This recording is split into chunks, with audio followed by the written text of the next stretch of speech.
Things are different now. Now you have a lot of South Asian artists playing stadiums in BC.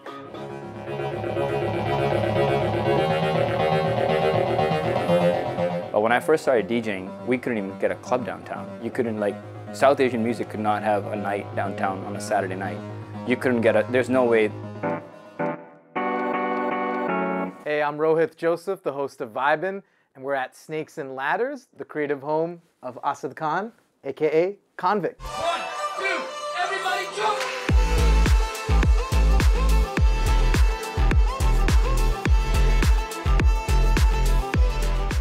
As somebody who also immigrated to this country at the age of 9, and when I heard that you had that similar type of journey, I want to learn a bit about what that was like for you coming to Canada and starting your new life here. I was 13. My dad had just come back. I grew up in Pakistan, and my dad had just come back home from doing his master's and PhD in Japan.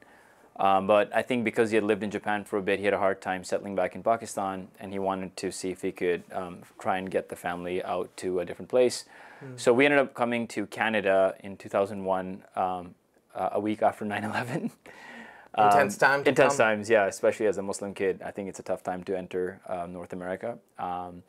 So yeah, that had, I think that time really shaped a big part of who I am today. What clicked in for me in that moment was not that, it was like, I realized because I was being rejected for being that guy, I didn't want initially people to know I was Muslim. If I met a girl that I thought was pretty, I would tell her my name was something else.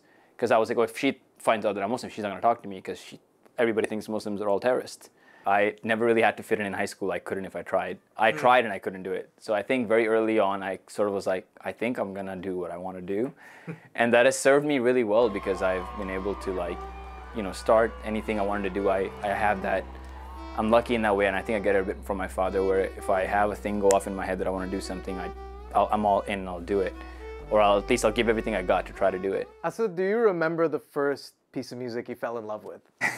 I listened to a lot of music that probably isn't listened to very much these days because my mother and my grandfather both were really into Sufi music, old Bollywood music, old ghazal. My grandfather and I were very close for the first formative years of my life.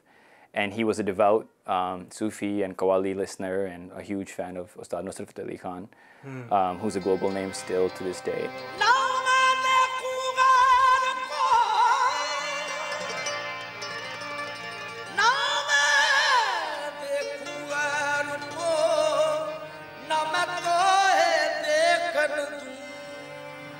But I didn't grow up in a musical family where you're taught instruments and all those things. I started DJing when I was in university. I didn't even know what a DJ was. When somebody asked me if I wanted to be a DJ, I had to actually look that up. I thought music just played at a party. I did not know there was a guy playing the music.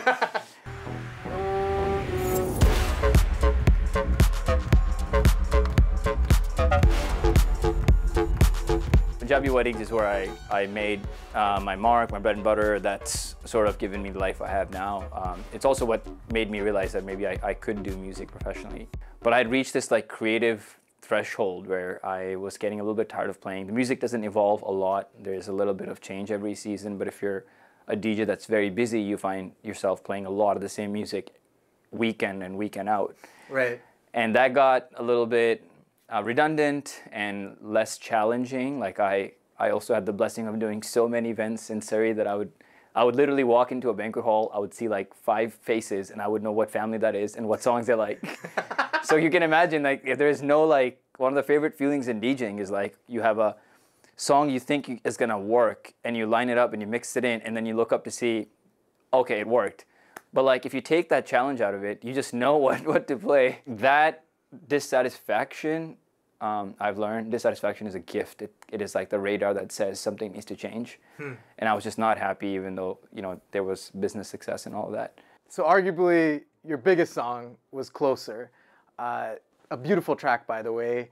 How did that come about? Well, the vocal sample is a folk tune. It's a folk Punjabi boli that has existed for hundreds of years and has been done in many different renditions. And I just remember scrolling through my files one day and hearing that sample and going, oh yeah, I recognize this. I've heard my mom sing this at weddings when I was a kid. And then I was like, I wonder how this would sound on top of a really like big sound with like big chord stacks. And as soon as like the first 18 bars came together, I was like, oh, this sounds really amazing.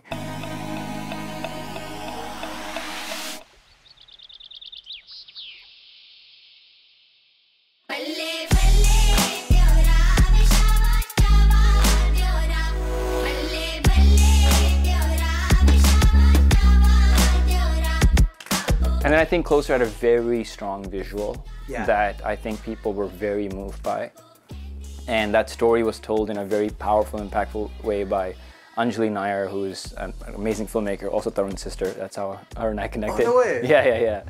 And my dear friend Seema is the main lead in that, and she plays that role really well. And that's like, that story is very close to her because she has lived through that in her whole life, being a woman of dark skin, coming from India, and all the discrimination she has sort of faced in India and outside against for having that.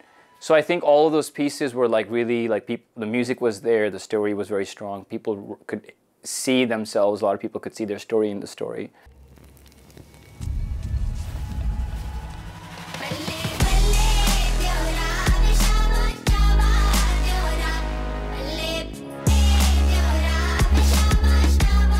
How is it going to feel stepping onto that stage, the Commodor stage, for the first time? Like, okay, it's obviously like a very special thing on some of those milestone feelings of like, okay, and like we said, like art, for any artist's journey, getting to that point is really special. And I really look forward to like making eye contact with these people and acknowledging that we have all arrived there together. No pun intended on the tour name, the Arrival Tour. But it is in many ways the arrival of like a whole community into that space in a very special way. Like, you know, I'm a local artist from that part of town, and for us all to go and enjoy music in that space is going to be really special. What keeps you based here in BC when many artists tend to move to bigger places, bigger markets?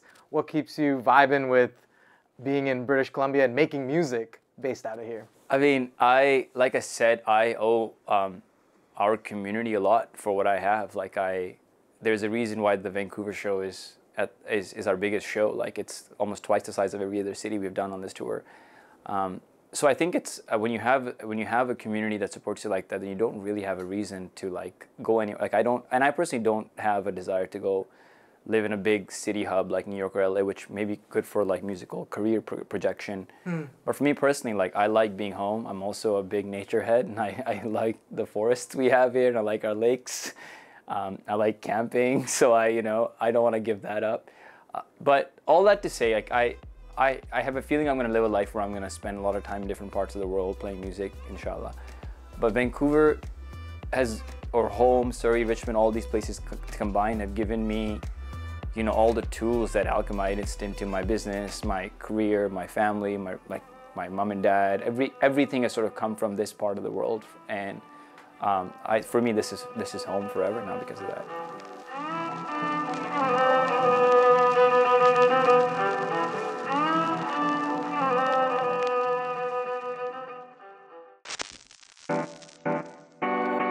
So I know when I really like a song, if within the first 3 seconds, I'm already vibing to it. Hey, I'm Rohit Joseph. Vibin is the new show all about discovering great new songs and fresh artists from across BC and beyond. It's not one person dictating what good music is, it's the community sharing what good music is. Stream Vibin on CBC Listen.